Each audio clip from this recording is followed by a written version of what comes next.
8 h, la base militaire d'Orange est déjà au taquet. La seconde équipe des Chevaliers du Ciel se prépare à filmer des avions de chasse à 12 000 mètres d'altitude. Le lieutenant Rallet donne les conditions de vol à ses pilotes. Si vous y comprenez quelque chose, alors là, chapeau. On a juste une couche, on doit en sortir à 4000 pieds. Après, on a un peu de tirail entre le 200 et le 270. Et par contre, ce qui est super important pour nous aujourd'hui, c'est les traînées. Ils commencent au 3,45 jusqu'au 3,90. Le spécialiste des prises de vue aériennes, c'est lui, Éric Magnan. Il va filmer des Mirage 2000 à plus de 600 km/h. Et pour suivre ces bolides, pas de mystère, il doit aussi être à bord d'un avion de chasse. Ces joujoux-là ont une puissance incroyable. Écoutez le bruit quand le pilote lance les gaz. Tendez encore un peu l'oreille, au décollage, on entend le kérosène crépiter.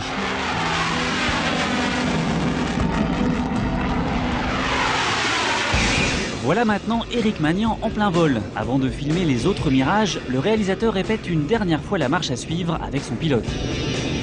Comment on fait? On fait d'abord une première mise en place pour le cadre. Donc une mise en place pour nous, pour eux pour répéter la procédure, nous pour répéter les cadres. Okay. Voilà, donc on va se éloigner vers l'est pour une bonne trentaine de nautiques. D'accord, donc quand eux ils seront prêts, moi je t'annoncerai prêt, on mettra le moteur. Voilà. Et une fois qu'il y a le moteur, je te dirai moteur confirmé. Comme on tourne à 50 images, ça va aller très vite. Donc en gros, 5 secondes après, je te dirai c'est bon et toi tu leur transmets l'ordre. Il n'y a pas de problème. Tout se passe à la seconde près et pour pause, les images filmées relèvent de la performance.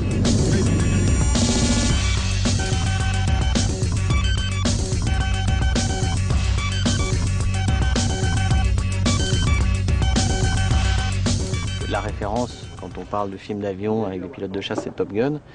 Et dans Top Gun, 90% des plans, c'est des plans du sol en fait. On ne le perçoit pas forcément comme ça, mais il y a très peu de plans filmés en vol.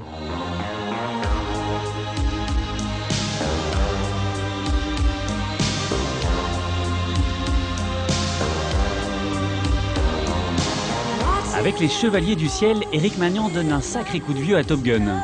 On a eu des plans dans le film où on a filmé jusqu'à 17 avions en même temps. C'est encore des choses qui ont, je pense, rarement été faites. Je ne sais même pas si ça a déjà été fait.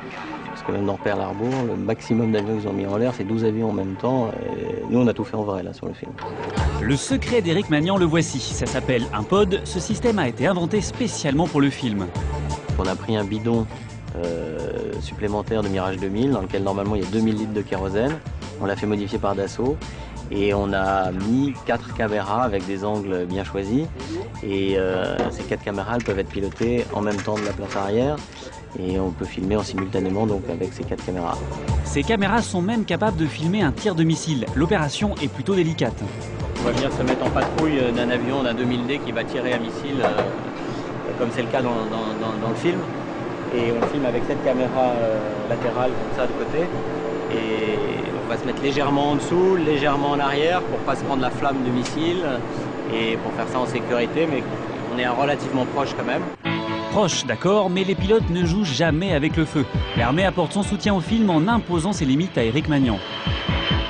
Il va nous demander, ok, rapproche-toi, rapproche-toi, rapproche-toi, jusqu'au moment où on lui dit non, là maintenant c'est terminé, on ne pourra pas faire mieux. Il n'y a pas de discussion, c'est ça qui est bien en fait. Voilà. C'est pas non, là-dessus il y a un contrat de confiance qui est super. Nous, il sait qu'on ira jusqu'où on sait faire, mais on n'ira pas au-delà. Éric Magnan est un bel exemple de persévérance. Ce fou de l'image aime s'envoyer en l'air pour notre plus grand plaisir.